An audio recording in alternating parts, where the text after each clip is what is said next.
gui cognyo le tatu puisanyo utole ki ai mo gui ko khonu tuo le di pate tro sati noi tin ko knyo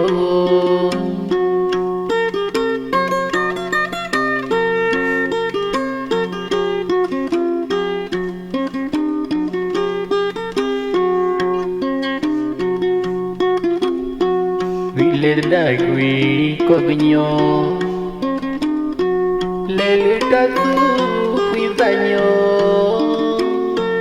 utole ki ai mo gui ko khonu tuo le di